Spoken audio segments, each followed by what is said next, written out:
What's up, you guys? This is Miss Dupe, and today we are going to talk about how to answer word problems with roots. So with every section, we always have to do word problems that have some semi-real world applications with what we're working on, so that's what we're doing with roots. So I'm going to go through these with you, and make sure you have a piece of paper, a pencil, and your calculator with you so you can take notes and write these examples down. So number 1 says a box shaped like a cube has a volume of 125 cubic inches. What is the length of one side of the box? So we know that volume is length times width times height. And cube has all the same measurements on the sides there. So actually volume is just, I'm going to write this up here. Volume is length cubed, basically. So we know our volume is 125 cubic inches, and we want to find the length of one side of the box. So we're trying to solve for that L, which that's a cursive L there. So just like we have been doing with solving roots equations, we are going to solve for that L by taking the cube root of both sides. And when you do that, you get L by itself, which is what we want. And then we take the cube root of 125 by putting this in our calculator. So if you forget, the buttons are 3-second caret key, type in 125, and you will get 5. So the length of one side of the box is 5 inches because our unit here is inches.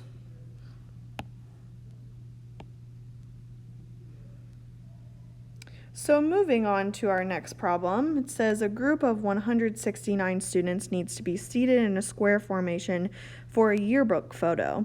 Solve the equation 169 equals s squared to find how many students should be in each row. So maybe you'll be catching this, but in the last problem, we had the shape of a cube and we took the cube root.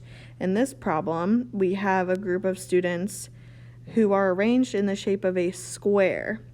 So we are going to take the square root, which is shown in this equation here. So let's just rewrite the equation.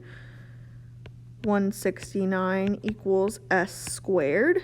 And then we're going to solve for s to figure out how many students are in each row. So since we have a square, we're taking the square root of both sides. If you forget, you're going to hit the second x squared button, type in 169, make sure you close your parenthesis and hit enter, and you should be getting 13 equals s. Now, normally when we're solving an equation, we would be putting the plus or minus after or before our answer. But since this is a real world application, we can't really have negative rows, so we're just going to leave it as positive 13. And we want to make sure we put our unit, which our unit is row here in this case, so we're going to put 13 rows and circle our answer. Our next problem, we have a square flower garden that has an area of 250 square feet. So again, note that it's a square shape. A stone path runs along the outermost edge of the flower garden. About how much path runs around the flower garden? So here we need to write an equation to represent this problem, and we are talking about a square shape. So we want to know how much path runs along the outermost edge. So let's say we're going to have path as our variable, which is p. And this is a square, so we're going to have P squared. And our area of our garden is 250 square feet. So we have our equation right here. Now we're just going to solve it. So since it's a square, we're going to take the square root of both sides. P will be by itself. And we're going to take the square root of 250 by hitting second x squared. Type in 250, close the parentheses.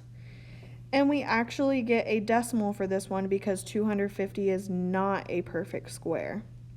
So let's just say we're going to round to the nearest tenth, since it says about how much path.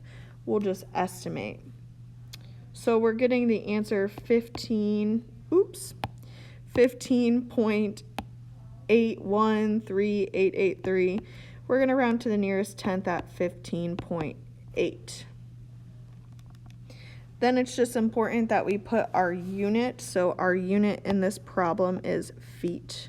So we're going to put feet.